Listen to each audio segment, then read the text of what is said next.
Welcome to Channel 13 News. I'm your host, Dean Johnson, and today we've got a story out of the city of Karbala. And I think they're going to be talking a little bit of the Battle of Karbala, but I'm not really sure, so I'll send it over to those guys. And all I'll say is tighten your seatbelt. This is going to be a good one.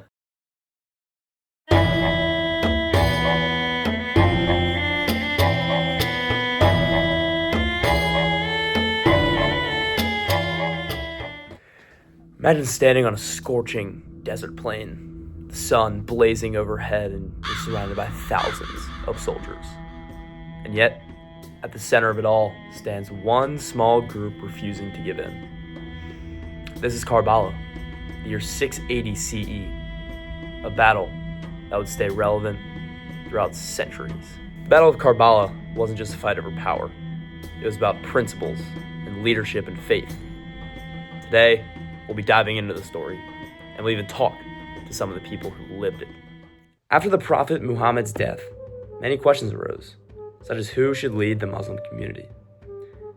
Well, by 680, the Umayyads ruled from Damascus under Caliph Yazid I, but not everyone accepted him, including the Prophet's own grandson, Hussein ibn Ali.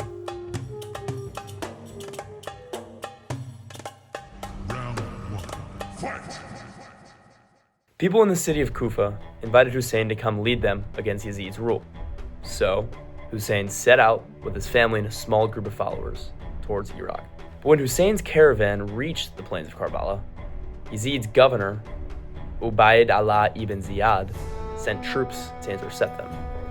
They demanded Hussein pledge allegiance to Yazid. Hussein refused. So I actually just stepped into a time machine here. So we're actually going to go back to Karbala and talk to some of the people during that time and kind of see where their heads were at. So we just plug in 680 here. We should be good to go. Without further ado, let's do it.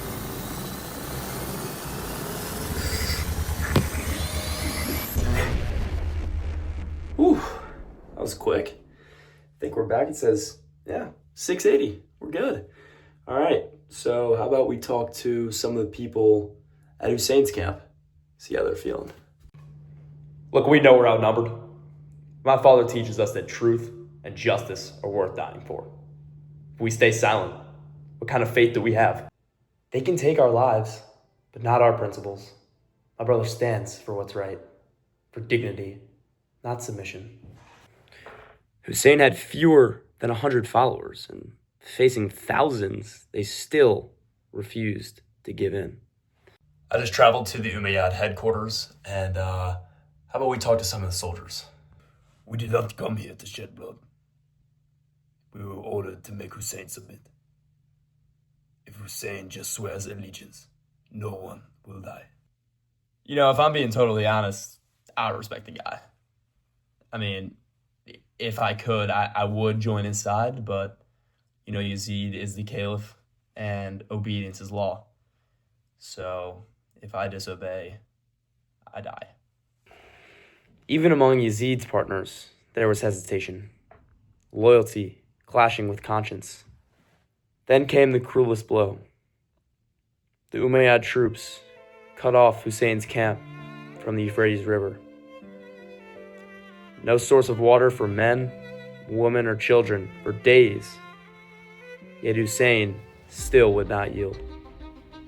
It's more than strategy. It's symbolism. Denying water meant denying mercy. The morning of the 10th Muharram, known today as Ashura, Hussein gathered his men and prayed. They knew death was coming. You know, I'll never give allegiance to tyranny. You know why? Because death with dignity is miles more important than life and humiliation. Hussein's companions fell one by one. Ali Akbar, Abbas, friends, relatives, until only Hussein remained. He fought bravely, but was ultimately struck down and killed. Okay, guys, so check this out. I made this animated map, and visual learners, you guys are going to love this. So here is the Euphrates River, and here is Hussein's camp, and here's the Umayyad army. Now, you can kind of see that there are about thousands of troops for the Umayyad army and fewer than 100 soldiers for Hussein's side. So this is just kind of paint a picture, and the Umayyads did cut off the water, so it kind of wasn't just a battle for Hussein. It was starvation and dehydration and a lot of pressure on him. So, what I'd kind of compare this to put it in perspective, it's basically like if a high school football team went up against let's say the Chiefs in the NFL. They're not going to win, but they refuse to quit. And that is exactly what Hussein went through in this battle. When the fighting ended, Hussein's camp was in ruins. His family was taken captive and paraded through the streets of Kufa and Damascus.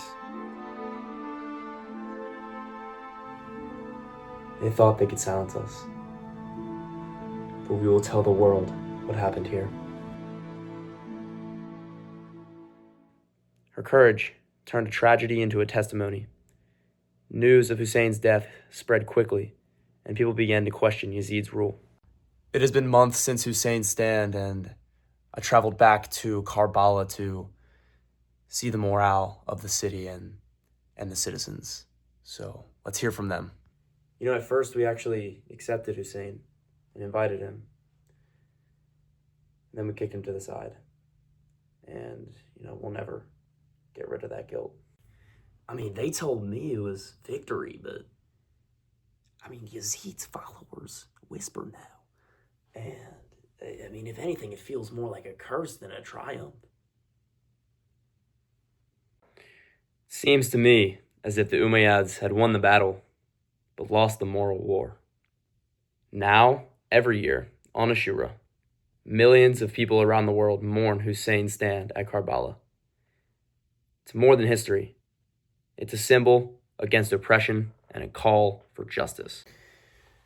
Hussein isn't just a figure from the past. He's the voice that says, stand for what is right, even when you stand alone. So what does Ashura mean for you? For me,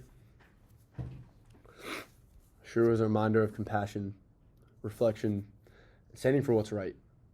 It honors the story of Imam Hussein and the values of justice and patience that many people draw from this day. Even if we all connect with it differently, Ashura encourages us to pause, think about our actions, and try to be better to one another. So what does Karbala teach us today? Well, it teaches us that one person's courage can inspire generations down the road. That silence in the face of injustice can be just as powerful as a sword. And that sometimes losing a battle can mean winning a legacy. And long after his death, Hussein's words still echo.